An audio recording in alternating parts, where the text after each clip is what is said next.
Assalamualaikum warahmatullahi wabarakatuh. Perkenalkan, nama saya Nurul Aisyah, kelas AKS 5A, NIM 195221284. Di sini saya akan mempresentasikan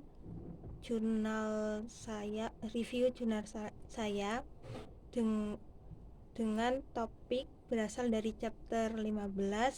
Nama jurnal International Journal of Supply Chain Management.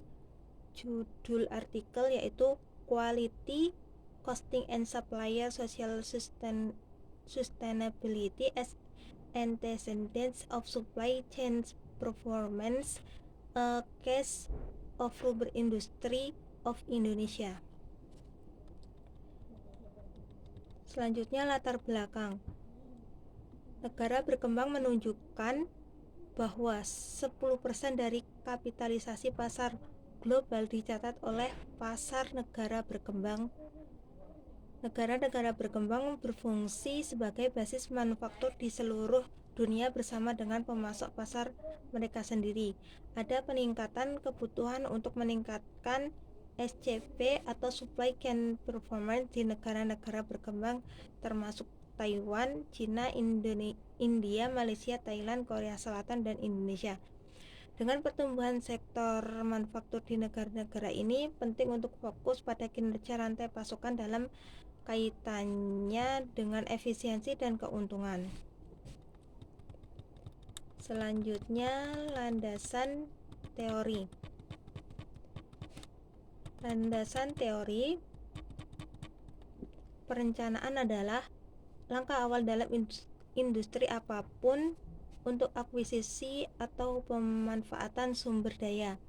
Sebuah rencana dirinci dalam perencanaan sumber daya, termasuk identifikasi sumber daya untuk keberhasilan bisnis.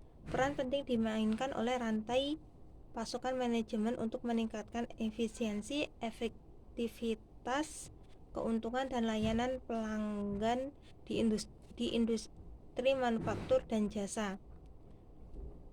Selanjutnya, metode penelitian. Pada penelitian ini dilakukan penggunaan PLS atau Partial Least Square Method sebagai alternatif pemodelan struktur berbasis covariance. Ini digunakan untuk menentukan hubungan yang diusulkan. Teknik ini cocok untuk ukuran sampel dari ukuran kecil. Nilai-nilai yang hilang ditangani dengan cara yang efisien, dan teknik ini dapat diterapkan pada data non-normal dengan menggunakan sampel 5000 bootstrap. Signifikansi nilai T dihitung melalui Smart PLS V3.0. Selanjutnya, data dan hasil penelitian. Nah, datanya sebuah survei kuesioner telah dikembangkan untuk menganalisis hubungan antara konstruksi dan item terkait. Tujuannya adalah untuk menganalisis pengaruh variabel terkait terhadap kinerja rantai pasok.